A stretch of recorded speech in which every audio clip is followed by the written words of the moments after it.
Sometimes the people who claim to save the world are the same ones who burned it down. Grace Mitchell didn't expect much from the world because it had never given her much to expect. 24 years old, black and quiet by necessity, she worked long shifts as a waitress in a Manhattan ballroom where glittering names toasted fake charities under real chandeliers. Grace didn't smile much, not unless it was part of the uniform. She grew up in a Catholic orphanage upstate, the kind with a locked medicine cabinet and too many kids for any one nun to love. No photos, no family, just a worn rosary in her pocket and a gnawing hunger in her chest that only grew stronger each year. The hunger for the truth. Then at a charity gala one stormy Thursday night, she saw a photograph. Her photograph, 7 years old, missing her 2 front teeth, standing beside a woman she now realized was her mother. The photo hung on a wall in a golden frame inside the home of billionaire Brian Blackwell. And that's when the impossible became undeniable. The man who had left her to rot while building a charity empire was her father. Now Grace was done waiting for justice. But first, how's your health today? Your body? Your mind? You feeling all right truly? Because what's coming next, it might shake you up a little. Grace Mitchell lived in shadows. Not because she wanted to, but because it was the only place left when the light had long since turned its back on her. She shared a studio apartment in the Bronx with peeling paint, squeaky floorboards, and a radiator that made more noise than it gave heat. Her mornings began at 5:30 a.m. Not because she had to, but because dreams didn't last long in her world. The subway carried her to the high-rise streets of the Upper East Side, where she served mimosas to women who never looked her in the eye and cocktails to men who only noticed the curves in her uniform, never the spine in her voice. The ballroom at the Rosemore Hotel was a gilded cage, and Grace played the quiet bird. She had a sharp mind, though, one that soaked up everything, every whispered conversation, every crooked smile, every credit card with a name she'd later Google. The people who came to the Rosemore weren't just rich, they were powerful. Some owned tech companies, some owned the judges who signed off on things, but the one man who stood above them all was Brian Blackwell. She'd heard the name for years. Billionaire investor, philanthropist, widower, founder of the Blackwell Foundation, a charity empire built to fight poverty and honor his late wife and daughter, who perished in a tragic car crash. Grace had heard that speech played over the ballroom speakers more times than she could count. She'd even served drinks at his birthday gala. She didn't look at him too closely, then why would she? He was just another rich white man crying on cue. But that night, that particular Thursday in late October, something changed. The event was for orphan relief. Grace was working the floor, refilling champagne, minding her business. A woman drunk a little too loose with her words grabbed Grace's arm. "You look just like the girl in the photo," she said, pointing toward the wall behind the main podium. Grace turned. And there it was. The frame was expensive. The kind that catches the light just right. Inside it, a faded photograph, a little black girl with 2 missing front teeth in a blue Sunday dress standing beside a woman with soft eyes and a protective arm. But it wasn't just any girl. It was her, Grace. She had the dress in a shoebox under her bed. The room blurred. She left her tray behind and made her way toward the wall slowly, like her legs weighed more than the rest of her body.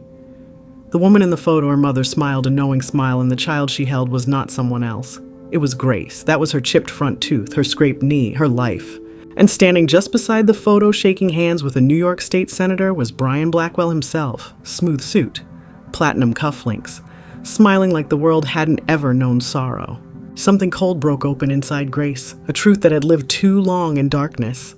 She didn't just stumble on a mystery, she walked into her origin story, and now it needed telling.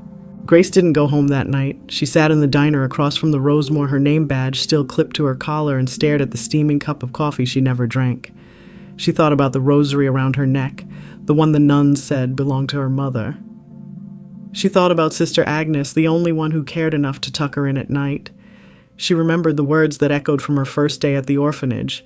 "Your mother died in a fire, nothing was left, you're a miracle." But Grace didn't feel like a miracle. She felt like a mistake left on someone's doorstep. The next day, she took off work and went to the public records office. Her hands trembled as she filled out the request. She asked for her mother's death certificate, any report connected to her last known address. But there was a problem. The clerk, an older black woman with salt and pepper braids, gave her a strange look. "Honey, this paper's got errors. Ain't no way the hospital signs off on this without the doctor's credentials. And why does it say natural causes when the note says fire?" Grace leaned in. "You sure?" "I've worked here 27 years, the woman said, lowering her voice. "This certificate's fake." Grace left the building with her heart racing. Her world, once painfully simple, had cracked open and something rotted was seeping out. She didn't know where to go next. The internet offered too many theories, too little truth. And that's when she remembered Margaret Santos. Ms. Santos had been a regular at the Rosemore years ago, always meeting clients in the corner booth near the back exit. Grace had overheard her once back when she was still bussing tables. Margaret had been a private investigator before retirement, known for taking on cases that scared the boys in blue. Grace found her in Queens. The woman was older now, walking with a cane and watering her porch plants in slippers. But when Grace showed her the photo and the death certificate, Margaret's eyes sharpened like blades. "Girl," she said, "you've got something real. That man didn't just abandon you. He erased you." Grace's voice cracked. "Can you help me?" Margaret didn't hesitate. "I don't do this anymore, but for a daughter who got robbed of her whole damn life, I'll make an exception." From that day forward, Grace was no longer alone. With Margaret's help, she learned how to pull property records, trace bank accounts, dig through court transcripts, and forge links that spanned decades.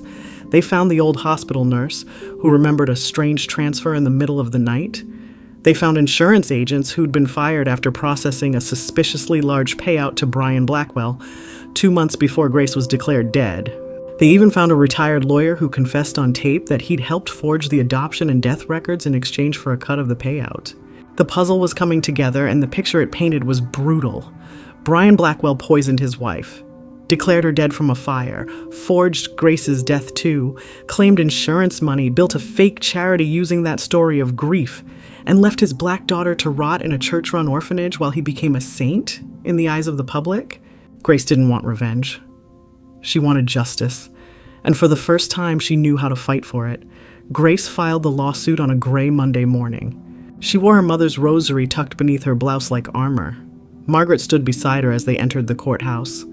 A thin manila folder in hand, inside documents they had spent months uncovering, the forged death certificate, insurance records, and financial ledgers from the Blackwell Foundation.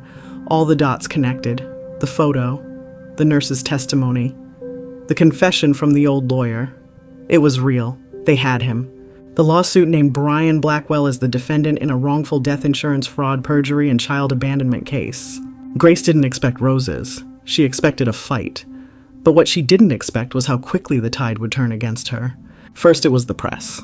3 days after filing the suit, Grace's face appeared on tabloid websites not as a victim, but as a troubled young woman with a criminal past. A mugshot from a loitering ticket she'd gotten at 17 was suddenly public record. A former coworker was quoted as saying, "Grace always seemed a little unstable." Then came the counter lawsuit. Brian's lawyers, a fleet of clean-cut Ivy League sharks, filed a defamation claim. They said Grace was a mentally disturbed imposter seeking attention and financial gain. They presented fake psychiatric records and an expert who claimed the photo in Brian's home had been doctored. The judge assigned to the case, Honorable Samuel Brentworth, had a reputation for being business-friendly. That was putting it mildly. At the first hearing, Grace wore her mother's old scarf, faded and soft. Brian arrived in a tailored suit with silver cufflinks and a forced look of concern. "I feel for this young woman," he told the cameras. "I really do. But these are the ramblings of someone seeking to exploit tragedy." Margaret muttered beside her. "He's playing savior again." The courtroom air was cold stiff. When Grace took the stand to tell her story, her voice clear, the truth steady, the prosecution objected over and over. Irrelevant, speculative, hearsay. Each word chipped away at her testimony. Judge Brentworth sustained nearly every objection. And then just like that, he dismissed the case. Lack of credible evidence, he claimed. Insufficient documentation. It didn't matter that Grace had verified documents, that 2 retired professionals gave statements, that she had recordings, photos, names, dates. None of it mattered. The judge banged the gavel. Case dismissed. Grace's world tilted. They stepped outside into a blizzard of camera flashes. Margaret pulled her in close. "Keep your head up. They think it's over, but baby, it's just begun." Grace didn't sleep that night. She sat on the edge of her bed listening to the radiator groan, holding her mother's scarf in one hand and her phone in the other. She kept watching the court video, her face, her words, the look on Brian's face when the gavel dropped. Not triumph, fear. He knew what she had. And he knew that she wasn't finished. That night she made a decision. She wouldn't go back to court. She'd go public. The next day, Grace created a private drive and uploaded everything scans of every document, every bank transfer, the photo, the lawyer's taped confession, even the forged psychiatric report submitted by Brian's team. She didn't stop there. She uploaded the full story names, dates, details, and then she wrote a letter. To the people of this country, my name is Grace Mitchell. I am the daughter of Helena Blackwell. 20 years ago, I was declared dead so my father could collect money on my life. He then built an empire on the grief of a death he orchestrated. I have tried to seek justice through the legal system, but the system protects money, not truth. So now I bring the truth to you. She hit send. To the press, to whistleblower blogs, to watchdog agencies, to the FBI. It spread like fire. Margaret watched the numbers rise on Grace's phone. That's the rhythm of a movement, she said. Keep going. The media couldn't ignore it now. National news picked up the story. Grace was no longer a waitress. She was a symbol, the orphan who refused to stay buried. Her story hit home especially for women, for black folks, for anyone who'd ever been gaslit by the powerful and told their truth was a lie. And then came the call from a prosecutor at the U.S. Attorney's Office. She wanted to meet. Grace and Margaret sat across from a team of federal investigators in a plain glass office 2 weeks later. They reviewed the evidence and cross-verified every statement. They interviewed the retired nurse, the old lawyer, the clerk who flagged the fake certificate. They found a financial trail that led to more than just Brian. Fake charities, offshore accounts, bribes, laundered donations meant for children that ended up funding luxury resorts and private jets. What began as a personal tragedy had become a federal case. Grace didn't want fame, but she wanted justice. And this time she wasn't asking for it. She was demanding it with the weight of truth on her side. The courtroom was full this time. Not just the lawyers, the judge, and the press. There were people in the gallery, dozens. Many of them black women, many holding up pictures of lost children, of mothers, of stories never told. They wore pins that said, "I believe Grace." The entire front row was a sea of quiet defiance. The second trial had been expedited, not in state court this time, but federal. The U.S. Attorney's Office brought charges: insurance fraud, wire fraud, perjury, obstruction of justice, and conspiracy to commit murder. Brian Blackwell walked in like he still believed he could win. He wore a darker suit this time, no tie. His silver hair was brushed back, his face drawn tighter. The cameras were already there, CNN, MSNBC, even international press. There were whispers that Netflix had reached out. But Grace didn't care about cameras. She cared about the truth. And this time, she wasn't here to ask for permission to speak. She was here to finish what he started. The prosecutor laid it all out with precision. The forged documents, the fake psychiatric records submitted in the first trial, the forged death certificate signed by a non-existent doctor, the old lawyer's confession, the offshore accounts tied to charity donations that never reached a single child, and the forensic toxicology report from Helena Blackwell's exhumed remains, traces of strychnine, a slow-acting poison. Every piece added another nail to the coffin of Brian's carefully built lie. But it was Grace's testimony that brought the courtroom to stillness. She stood tall and calm, wearing a simple navy suit and her mother's rosary. She spoke clearly, not like someone telling a story, like someone claiming her name. My name is Grace Mitchell. I was born Grace Blackwell. My mother, Helena, was poisoned by the man you see here. He declared me dead. He erased me. Then, he built a lie big enough to feed a nation's sympathy and lined his pockets with that grief. The courtroom held its breath. I grew up in an orphanage that ran out of clean towels every week. I watched children sleep 3 to a bed while this man held galas about saving us. He made people cry over a tragedy he caused. He took my mother's name and put it on a building. Now I take it back. She reached into her bag and pulled out a stack of printed documents, the originals now in the court's possession, and placed them on the evidence table. These are the fake documents. These are the real records. This is his handwriting on the bank orders. And this, she held up a flash drive, as his voice. The courtroom technician played the recording. It was scratchy, recorded from an old phone, but unmistakable. Brian's voice. I did what I had to. Helena didn't understand. She was going to leave me. I needed control. You erase the child, the story ends. Gasps filled the room. Brian paled. He looked around as if seeing the walls close in. But Grace wasn't done. He made sure I had no past, but I still have a future, and I intend to use it. The prosecutor rested. The defense tried one final Hail Mary, a claim that Brian had been manipulated by others, that the voice was fabricated, but the jury wasn't buying it. They'd seen the photos, the paper trail, the grief in Grace's eyes. It took less than 4 hours to reach a verdict. Guilty. On all counts. When the judge read the verdict aloud, Brian closed his eyes like a man who'd finally felt the weight of everything he tried to hide. Grace didn't cry. She sat still, hands folded in her lap, her mother's rosary cool against her fingers. She didn't smile either. Justice wasn't joy, it was closure, and it came at a high cost. The press erupted after the trial. Headlines read, "Heiress reclaims her name, Grace Mitchell destroys billionaire father's legacy, the orphan who brought down a titan. Brian Blackwell from philanthropist to federal inmate." But Grace stayed quiet. She didn't give interviews. She didn't go on talk shows. Instead, she went to visit her mother's grave, the real one, finally given a proper headstone with her full name, Helena Parker Blackwell. Loving mother. Truth never dies. Margaret went with her. As they stood under a tree blooming for the first time that spring, Grace whispered, "I brought you home, Mama." And for the first time in her life, she felt seen. Whole. Federal Correctional Institution, Otisville, New York. That's where Brian Blackwell was sent minimum security on paper, but prison is prison no matter the thread count of the sheets. No private suite, no gala, no silk robes or Swiss watches. Just a prison uniform, a cot, and a legacy that had collapsed in front of the world. He had been sentenced to 35 years for conspiracy to commit murder insurance fraud, perjury, and obstruction of justice. The prosecution made it clear during sentencing, this man not only took a life, he built a fortune off the grief he manufactured. He manipulated the public trust, corrupted the court system, and erased a child's identity. He did not merely break the law, he broke faith with an entire country. There were no character witnesses at sentencing, not one, not even from the powerful friends he used to dine with.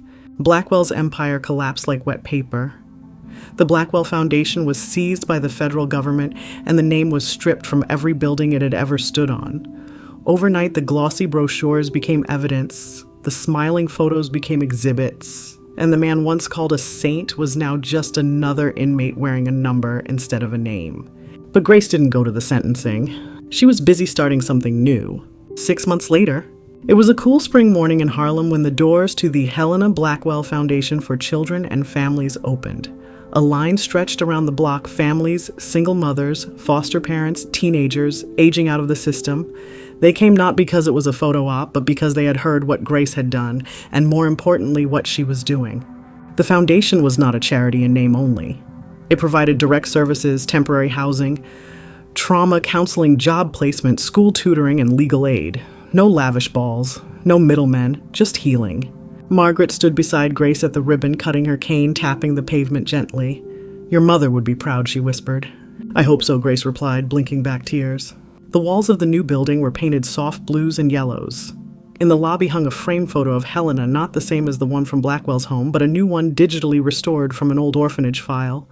She looked radiant, young, and full of life.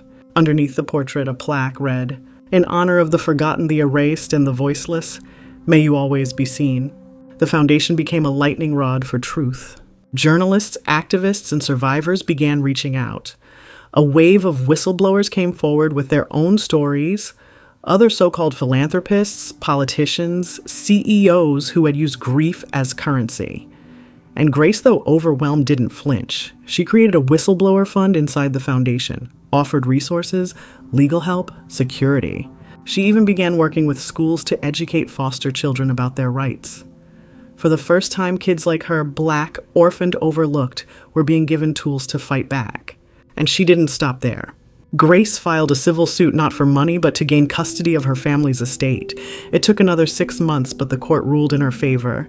Everything that had belonged to Helena Jewelry Land Letters was returned to her daughter.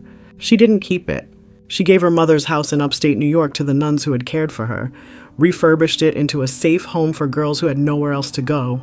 The orphanage that once carried her silence now carried her legacy. Meanwhile, Brian Blackwell rotted in silence. He received no visitors. His former board members had cut all ties. Sponsors sued him to get their names removed from financial statements. He was stripped of every honorary degree, every award. Even the country clubs that once named lounges after him burned the plaques. He wrote Grace letters, begging, apologizing, threatening. She read the first 2. Then she stopped. "This man has taken enough of my energy," she told Margaret one evening. "He's not part of the story anymore."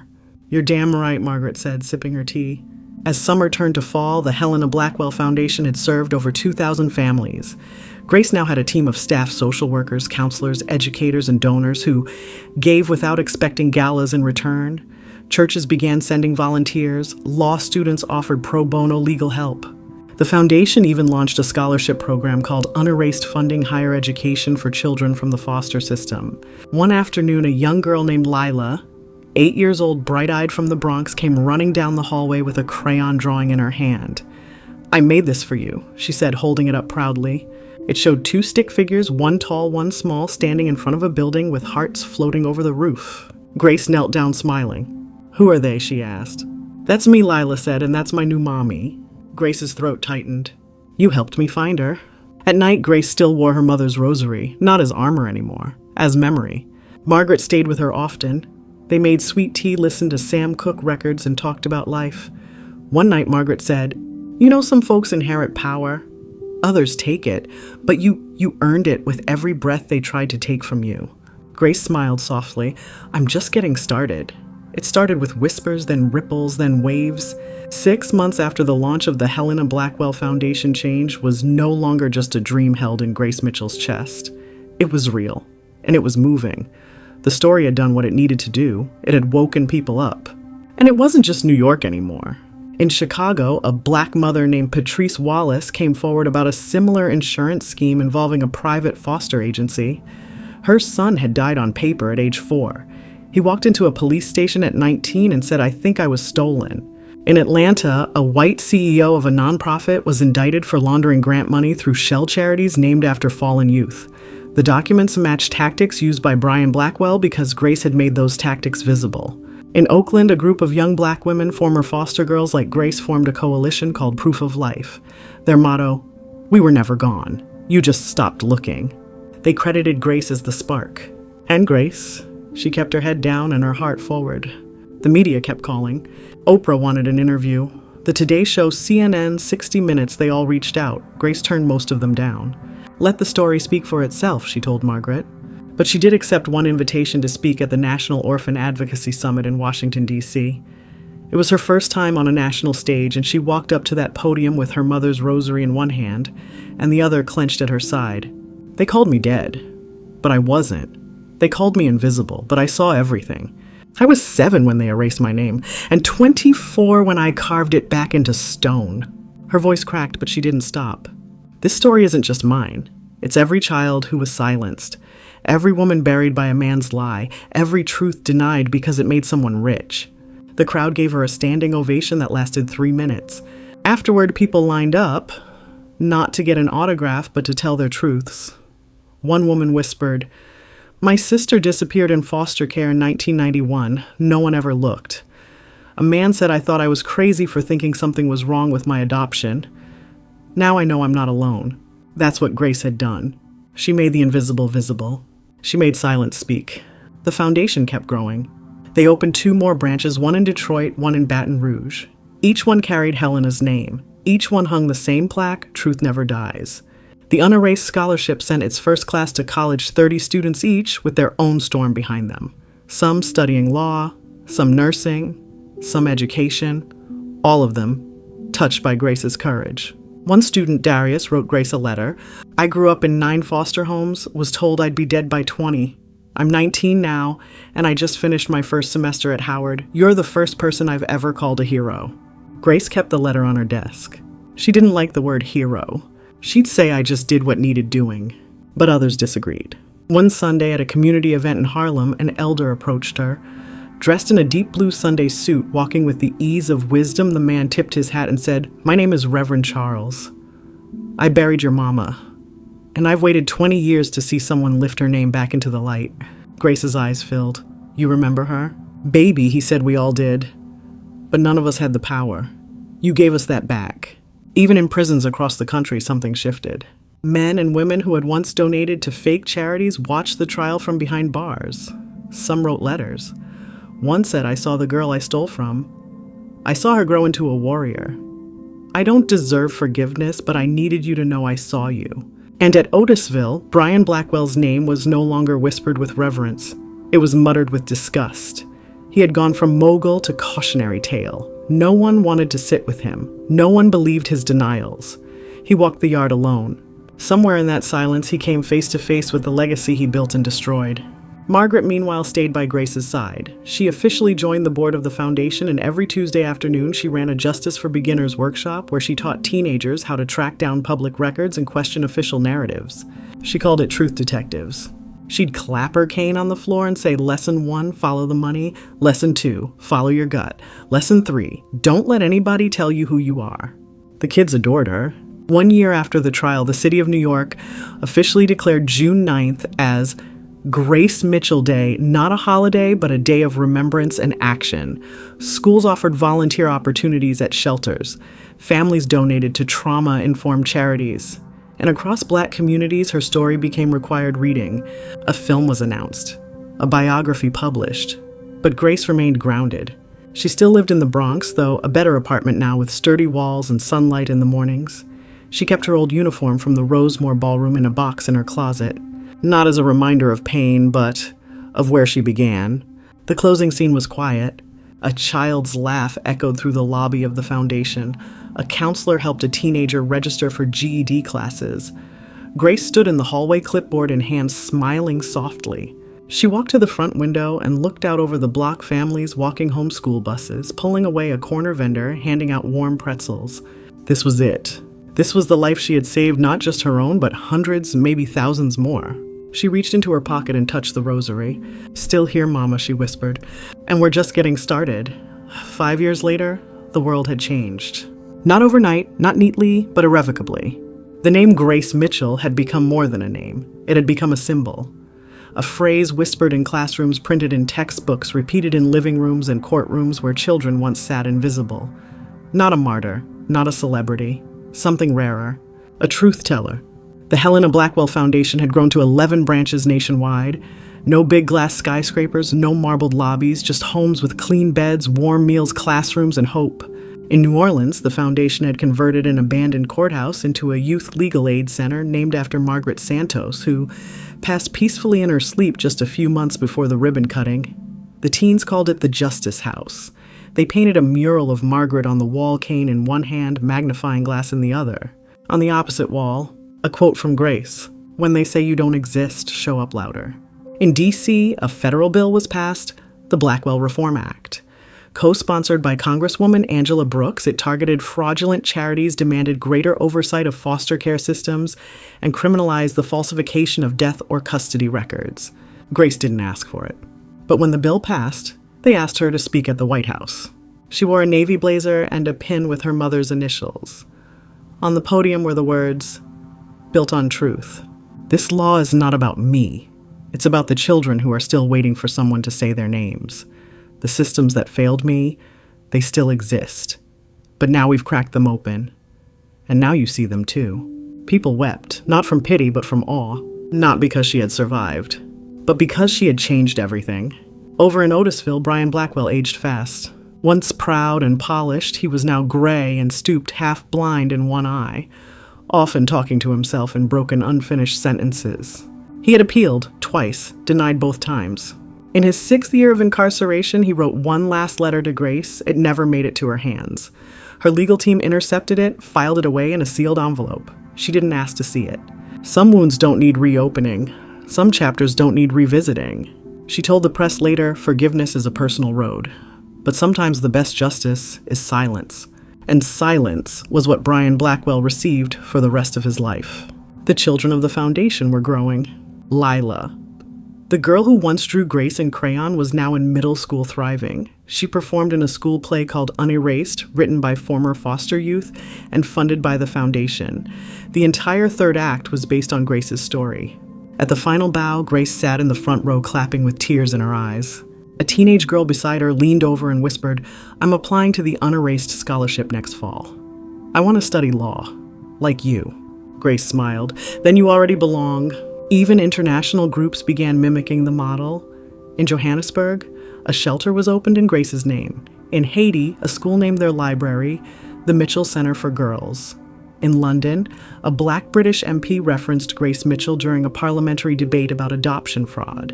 In a world flooded with noise and distraction, Grace's story stuck. Not because it was perfect, but because it was undeniable. Because it was earned. She never moved into a mansion. She never ran for office. She stayed close to the people she came from, gave quietly, traveled when asked, wrote when needed, but mostly she kept showing up. Foundation meeting after foundation meeting, case file after case file. She wasn't just the founder. She was the worker. One winter night, 10 years after that photo on the gala wall first shattered her life, Grace sat on the porch of her Bronx apartment. It was snowing lightly. The city was quiet in that strange way only New York gets at night. She held a notebook in her lap.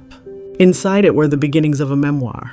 Not to get famous, but to leave a map behind for whoever came next.